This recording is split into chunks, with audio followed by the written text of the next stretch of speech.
What's up guys, it's your boy Rebirth here to bring you an interesting video. I hope it was certainly interesting to me. I know you saw the title, I hope it will be interesting to you. Today, I'm going to be covering the first part of the interview that Kubo had with Tomohisa Taguchi, and I do believe Morita also makes an appearance. We're going to cover the first part of it. After tomorrow, I'll get the second part of it, but essentially we're going to focus on Kubo's comments on the opening of the anime, the new opening. We're also going to talk about the involvement Kubo has in the anime production. So there's a lot of interesting stuff in this video. If you enjoy the content, please do not hesitate to like, comment, and subscribe for more. Without wasting any further time, let's get into it. So we're going old school, all right? We're going old school with it. I'm opening up Word. I have copied and pasted the content of the interview into Word. We're going to go like this, all right? Old school, okay? So here we start. So this is Morita talking about the opening. Now, this is what he says, and hopefully it's big enough for you guys to see. The first time I saw it was in the recording studio, and I remember being surprised by the very stylish images. The shades of gray, pink, and white, the contrast, and the color scheme are beautiful, and the expression of gradation is very rich and nice. Is this the opening of an anime? I was just amazed, alright? So that's what Suzaku Morita said. You guys know how I feel about the opening. I've made a video on the opening. I particularly really enjoy the opening. The song may be what people say, quote, generic, but I don't care. I really like the style and direction of the opening. It's one of my favorite Bleach openings ever. So that should be clear. Now, Kubo on the opening, he said, the timing of the storyboard. I knew from that moment that it was going to be interesting. I was really looking forward to seeing the finished product because I had picked up a troop of flowers that had never been seen in previous openings. Was this director Taguchi's idea? And then Taguchi says, yes, when I thought about how to differentiate it from previous openings, I wondered if I could differentiate it by incorporating flowers. The past openings were all cool, but I thought that the theme of the battle would inevitably be similar. The composition is such that the many characters face off against the enemy in each cool episode. The story of Thousand Year Blood War has the same structure, but I wanted to make it something that has never been seen before. Essentially, they're talking about the part of the opening where you see all the captains with the flowers that correspond to their squad division. And you also see Ichigo with his own unique flower style or flower kind, alright? And basically Taguchi is saying that he didn't want to make an opening that was similar to previous openings in Bleach, and his way of making it different was to incorporate flowers into the flow of the opening, which was a good touch in my opinion. I enjoyed that, because everybody gets their own unique flower, and I like that. Moving on, the next question is, was it Taguchi's idea to use a limited color palette? What they mean there is, if you look at the opening, the backgrounds are pink, but the characters themselves are very monochrome. There's not a lot of color on the characters themselves. The pink background makes it look very striking, but the characters themselves were very monochrome. So Taguchi says, yes, that's right. And I made a mistake over here, it says was, alright? I was conscious of differentiating this from the other openings, and I didn't want it to be buried among the many colors of past images. I used this color because Thousand Year Blood War is stamped with bright and vivid red, purple, magenta. I'm gonna stop you right there. If there's anything you know about Taguchi, alright, and his favorite colors, vivid red, purple, magenta, that is an essence of Taguchi's directing style. He loves vivid red, purple, magenta. It's either your cup of tea or it's not. If it's your cup of tea, you're going to enjoy a lot of his work. But if you're not a fan of vivid red, purple, magenta, you're not going to like a lot of stuff. As you can see, they're everywhere in Bleach. Everywhere. I thought that an opening with such sharp colors would suit Bleach well. Flowers other than those of the 13 Corps also make an appearance. It's called Gloriosa, and it's Ichigo's flower. Let me get you a picture of Gloriosa. I'm going to put it right here. This is essentially a Gloriosa, and Taguchi will explain the reason why he likes it so much, but these are all Gloriosa. This is a Gloriosa lily by the looks of it. There you can see it in all of its majestic glory, if you will. Okay, cool. Moving back. So, Taguchi says, I suggested it to Kubo-sensei. Can I set it as Ichigo's flower? He answered, yes, and it will look good on the screen. Gloriosa has a very beautiful meaning in the language of flowers. It means courage and bravery. I thought it was a good word to use to describe Ichigo, as well as to describe the entire Thousand Year Blood War arc. Also, a lot of mistakes here, the shape of the flower is unique, and it blooms in a flame-like form. I think this is also a point that attracts people to this work, and if you actually look back at the flower, you'll see exactly what Taguchi's talking about here, where the flower looks like a flame. It looks flame-like, all right? It's Flame of Rebirth. If I know anything, I know my flames. It looks like a flame, and that's why people like it. And its meaning is courage/bravery, which really lends itself to Ichigo's character. Like if you ask Ichigo what his name is, Ichi means number one and Go means guardian. That's what he is. Number one guardian. It's not exactly a one-to-one translation with bravery and courage, but you can get the idea. You can understand why Taguchi wants to connect bravery with Ichigo, especially when you consider the fear themes that permeate through the story of Bleach. Now, let's focus on Kubo's involvement in the anime. So, Kubo says the first step is to determine the overall flow and how much each of the story will be included in each episode. It was at the stage of series composition. At that time, I also informed them of my request. For example, I told them that they could cut comedy scenes as they see fit. In an animation with sound, if the comedy is the same as the original work, it would destroy the atmosphere. After that, we check the script for each episode and tell them, I want this part to be like this, or I want this scene to be included, etc. as appropriate. I'm wondering if it's okay to be so opinionated, and he laughs. Now, we're going to break that down, because there's a lot to unpack right there, alright? Kubo is essentially saying that the first thing that he did in preparation for the anime is that they decided, well, we have this many chapters, and obviously I want to include some stuff. How much do we want to put in each episode, and where do you want to put this content? That's the first thing. And that part of the animation process happened at the series composition level.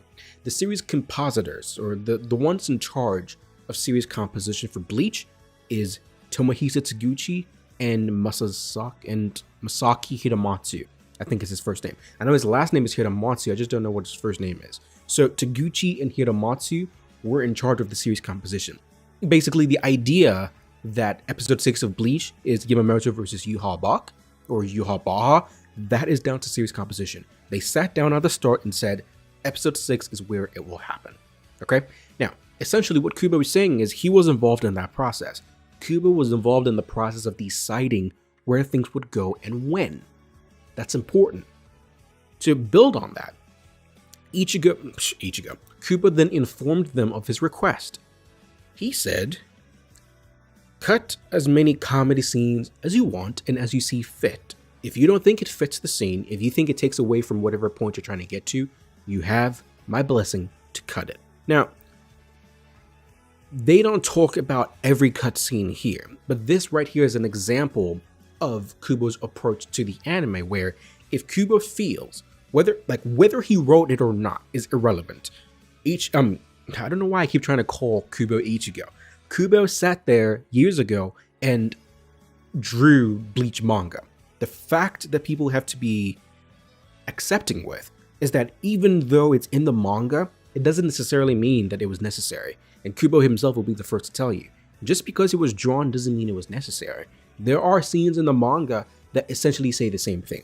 There are reasons the mangaka have to go through that aren't necessarily story driven. For example, if Kubo is not feeling well this week and he doesn't want to draw a lot of fight scenes, what does he do? You draw a lot of dialogue scenes where you repeat the same things to get you through the week, because you can't stop. You have to keep going. That is a realistic reality the mangaka have to deal with. Sometimes you don't feel like you want to draw a big climatic battle, or you're not in the mood to do it just yet, and you need to still hit your page number limit. So what do? You stuff the middle with information. Now that we're animating the entire arc, there is a very strong possibility that not every scene that he drew is important. Whether or not they were right to cut it or not is a conversation we can have later. But that fact is true. Not every scene Kubo drew is necessarily necessary to carry over into the anime. That is true, okay? So that much is true. And so for those who are really bothered by them cutting stuff, and you'll see what Taguchi says here. know that before it's cut, Kubo signs off on it. He says, yeah, you know what? Yeah, it's cool. You can remove that comment scene. You can change this. You can change that. Kubo knows. All right. He was there when we decided which episode tackles what to begin with. And as you see what Taguchi responds, he's even more involved than you think. Let's look at what Taguchi said. All right. So this is what Taguchi said. He said, no, I am very eager to ask him to do so. There is a big difference. There is a big difference when they have been checked by Kubo Sensei and when they have not, especially the dialogues. It's totally and completely different. It returns from Sensei as a real Bleach, he calls it. I thought I had grasped the characters, so I constructed the original direction and lines of the animation and asked Sensei to confirm them. But when I read the lines he came back with, the nuances were completely different. So, a scenario meeting was held. When the meeting started with his return, everyone in the room was like, whoa, whoa, whoa, whoa, whoa. This is it. This is it. All right. And that's essentially all I have for you for today. But let's talk about what Taguchi just said. So essentially, Kubo came to them with a request. If this scene doesn't complement the episode, take it out. And Kubo's like, maybe I'm actually being too opinionated. Maybe I'm stepping on people's feet. Taguchi says, no. Actually, I welcome all the information you're willing to give. Please, tell me more about how you would like things to be. Okay, we're here to elevate your magnus opus. All right, so that's the first thing. The second thing here is Taguchi talks about how different it is when Kubo writes dialogue versus when he or Hidematsu do. Now, this is where I'll give you some extra information. So, the scene in episode 6 where Yuha Baha goes to talk to Aizen Sosuke. I don't know if I can find the article that I saw it from, but I did see it, where essentially it's a new scene. So that's the first thing. That does not happen in the manga. So that's new. Hidematsu is the scriptwriter for the episode, which means Hidematsu would be tasked with writing the dialogue for that scene. Word is, Hidematsu sat down and he wrote what he thought would be a good interaction between Yuha and Aizen. And then as they always do, they sent it to Kubo first. So he sent it to Kubo, and typically the way it goes is, you do what you do, you send it to Kubo. If he likes it, he's like, okay. If he doesn't like it, he'd be like, no, do this instead. Or in some cases, he'll do it himself. This was one of those situations. So Hidematsu write an entire dialogue for Aizen and Yuha, sends it to Kubo to get the okay. Kubo actually scraps what he wrote, rewrites the entire thing, sends it back. And that's what we got on screen. And so it's very important to understand how deeply ingrained Kubo is into this production. If he doesn't like something, he has the full power to change it. If he thinks it's not necessary, he will change it. There are extra bits of dialogue in here that are not in the manga. And Kubo is at the helm of all of it. He's making timely decisions and he's incorporating himself. You go listen to the dialogue between Aizen and Yuha, and you will see the Kubo-isms. You will feel the Kubology in their dialogue. The like some of the phrases Aizen like flat out says. Where he what did he say? He says something like it's best to minimize the amount of time we spend sharing the same path, especially when dealing with someone who has to be eliminated in the future. Like, that's a total Kubo line. Because essentially all he's saying is, we're gonna fight someday. I'm going to want to kill you someday. You're gonna want to kill me someday. It's better for us to not pretend to like each other and try to do the same thing when we both know we're gonna fight in the future. But it's like a Kubo way of saying it. And the entire scene was straight Bleach dialogue excellence. And it's because Kubo is deeply ingrained into all of this. Understand? So, obviously, Taguchi talks more about how sometimes he thinks he's grasped the characters until he sends it to Kubo, and Kubo's like, actually, watch this. And Kubo just takes it. So essentially, here's the last bit I'll talk about, and I'll get you guys out of here. So, an example is, he crafts the direction and the line and the animation, whatever. He sends it to Kubo. Kubo changes it. The nuances is different. So he calls for a meeting. A scenario meeting is what they're calling it. And essentially, this is a meeting where, from my understanding, Kubo is present with everyone and they're going to discuss scenarios within the episode. So basically, it's almost like he's taking on a second directorial role where, like, usually Taguchi would explain, okay, guys, this is the scene. This is what I want, X, Y, and Z. Kubo's there to actually give his input. So the way I read this as is that they start the meeting and the staff sees Kubo. And the moment they see Kubo, they're like, yo, this is actually happening. This is it. Kubo is here to help us do Bleach. That's how you know that we're in the end zone, right? We're in the end game right now. This is serious. We are secretly trying to create Kubo's magnus opus. And when you watch Bleach, not everything's perfect. It doesn't need to be. I don't expect a perfect product. I don't expect everyone to like literally everything in the show. That's fine. But you can tell, like, there's one thing you can't say or accuse the Bleach anime of doing is a lack of effort, a lack of care, or a lack of passion. They clearly have a plan. It does not mean that their plan is correct. It does not mean their plan is right. But they clearly have a plan. They have an agenda. They have an angle.